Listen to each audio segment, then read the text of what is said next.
Our bodies are portals. Every time we drift into sleep, we step through a gateway into unknown worlds, walking through the void, passing through darkness and light, as the atoms of the universe rearrange themselves into vision, prophecy, messages, and memories. With the ego left behind, we become the creator once again, weaving together the very threads of reality through our dreams. I am Stella Porta, Stargate, Incarnated Angel, Dream Oracle, Artist, and your guide and bridge between the seen and unseen. Welcome to the Dreamweaver Podcast. Hello, beautiful dreamers. I'm back with another episode, and today I'm going to talk about a couple experiences I've had with the deceased or departed. I've been meaning to record sooner, but life just got really busy there, and I'm not just speaking physically or literally, but energetically too. Last week in particular, we had so much celestial energy influencing us, and I finally wrapped my head around one transit in particular that affects us all. Saturn now in Pisces as of March 7th, and I uploaded a video on it the other day to guide you through it. You can find it in the links in the show notes for my YouTube and my Instagram. Next episode, I'll talk about how these planetary celestial bodies, how astrology opens stargates or portals for us in the dream time as well. All right, let's move on to what I know you're here for, communicating with the departed through dreams. I've had dreams about many departed, or what I prefer to call transitioned ancestors. And when I say ancestors, these can extend to ancestors of your bloodlines, ancestors of the land where you live or travel, and even of your spiritual lineage across time and space. I've mentioned a few of these interactions in episode number 3, and I believe these types of dreams where we are communing with those that have passed on are all examples of what I categorized as dimensional travel, specifically interdimensional meeting points. Just to recap, this type of dream is a meeting point between realms for ancestors, interdimensional beings, light beings, spirit guides, animal spirits, where they have the opportunity to relay a message for you for your highest good for your guidance. This is also a place where you can convene with those you have soul ties with, such as a past lover, a friend, or a departed person. It's truly a meeting of souls. We are all spirits, whether alive or not. And for us, we're just spirits who currently inhabit bodies. When we dream, we're able to travel to the realms of the departed. Sometimes, without understanding it, those cities we visit, the houses, the forests, the pleasure palaces, the cinemas, the institutes of higher learning, the schools, are building structures that exist in the afterlife as well as in dreaming. When I went through a really physically uncomfortable ascension back in 2020, I feel like that happened for most of us.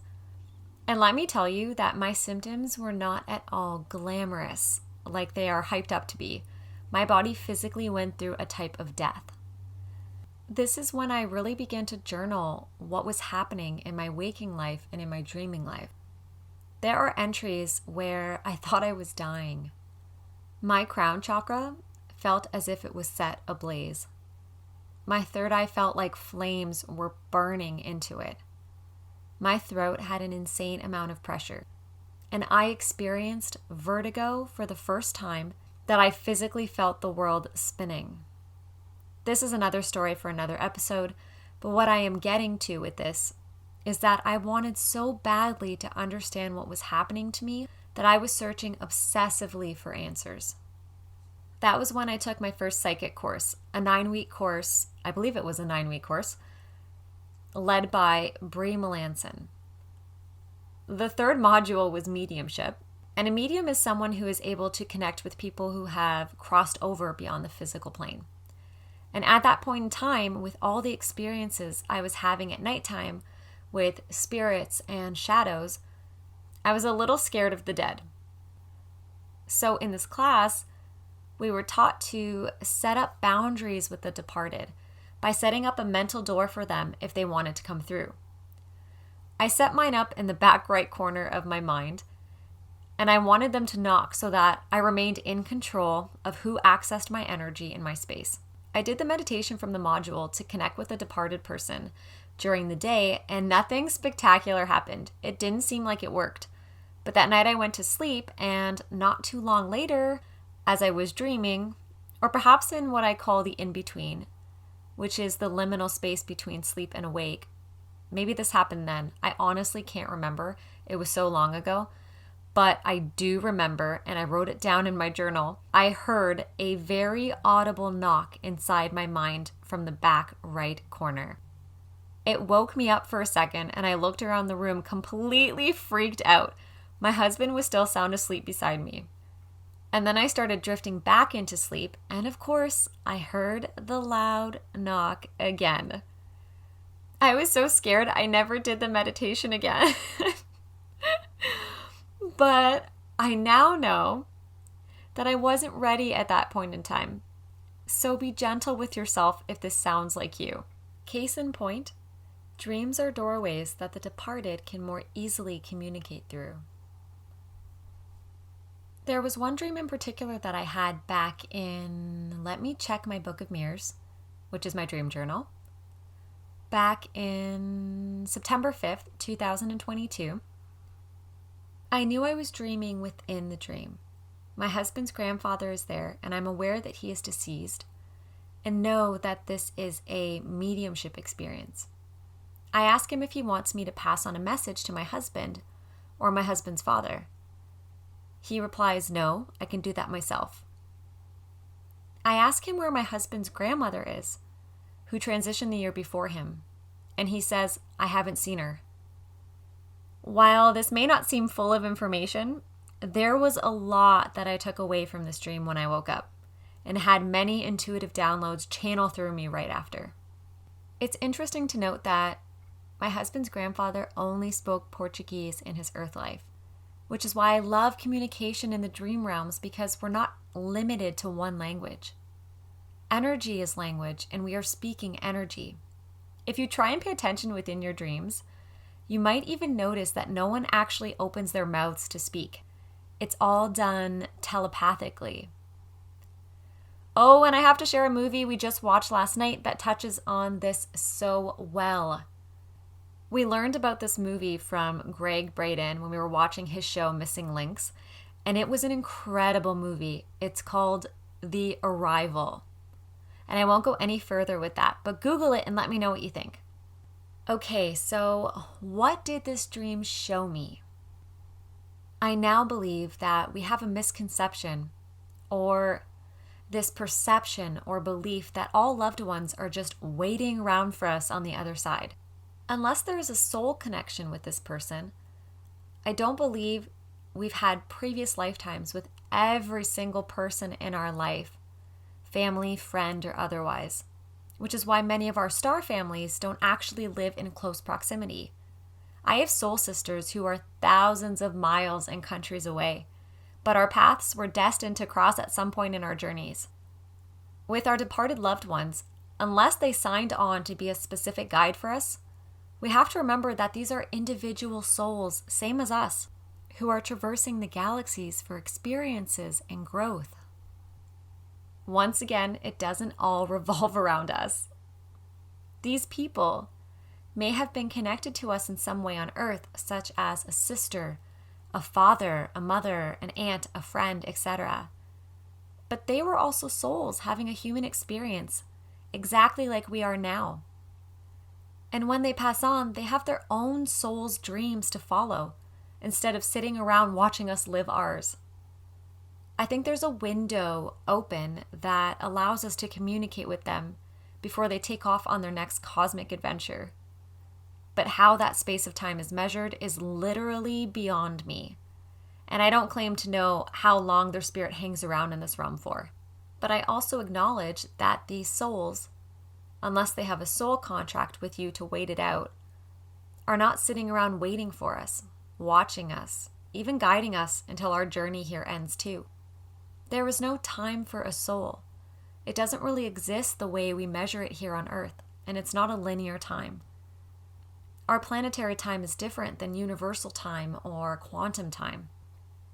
I don't claim to fully understand it, but I acknowledge its influence in the cosmic web of existence. These departed souls get to choose how to explore their destiny. For example, I often dreamt of my paternal great-grandparents, who I wasn't really close to because they only spoke Italian. They transitioned in the early 90s, and my great-grandmother would appear in my dreams every now and then. One time we were even speaking French. You really have to love the dream realm. It got to the point where I had my first reading with a medium. I didn't ask to connect with anyone specifically, but this great-grandmother hijacked the meeting from my maternal great-grandmother who had come through first. After my parents divorced, the families did not get along. So I'm not really surprised that this happened. And the medium knew their names and described them to me. So I know this person, the medium, was authentic. And my great-grandmother had a lot to say. She'd been trying to send me messages while the doorway of opportunity was still open.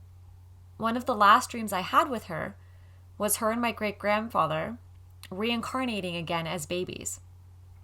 I talk about it in the 3rd episode, so I won't go into detail here, but in the dream, we were gathered around them saying, "Look, they're babies again." And we were using very large iPads to take pictures of them. And this technology in the dream was a symbol for the zodiac sign of Aquarius. Essentially, they're back on this earth in the time of Aquarius.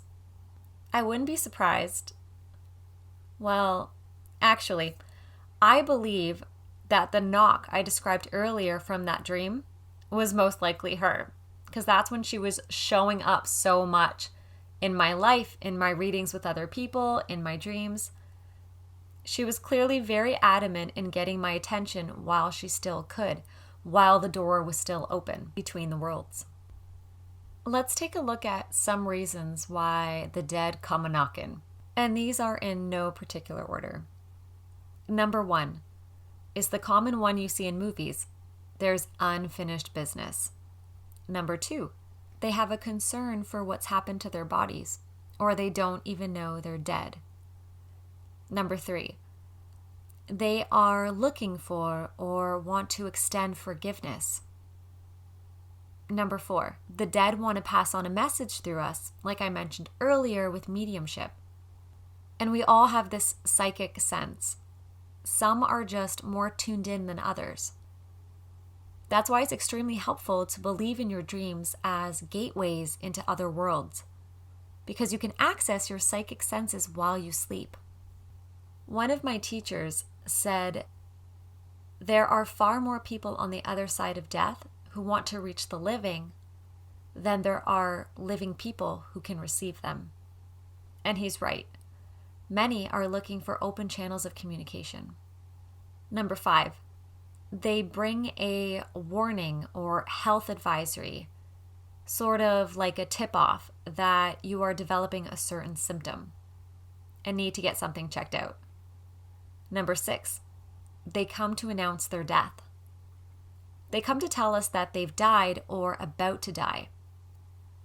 They can often appear at the moment or shortly after the moment of death. Number 7, they come to prepare us for our death. This doesn't mean you're going to die in a literal sense. It's just to show us what the road looks like because they're familiar already. Sort of like having your own personal tour guide into the underworld. Number 8, which is kind of a spin-off of number 7, the dead come to show us their realm. I believe there are as many afterlife situations as there are human imaginations. I always say that imagination is the bridge between worlds. This is my sole reason for seeing the world through the eyes of an artist. Number 9, the dead come as earth keepers or guardian spirits. They serve Gaia, our earth, trying to reach the minds and hearts of those who can change things here. And number 10, they return as guides, as teachers, which links to what I said earlier. It's not every soul's path, but some do choose to come back into our lives spiritually for this purpose. The departed come with helpful information. They show us that they're alive. Therefore, there is life beyond the body.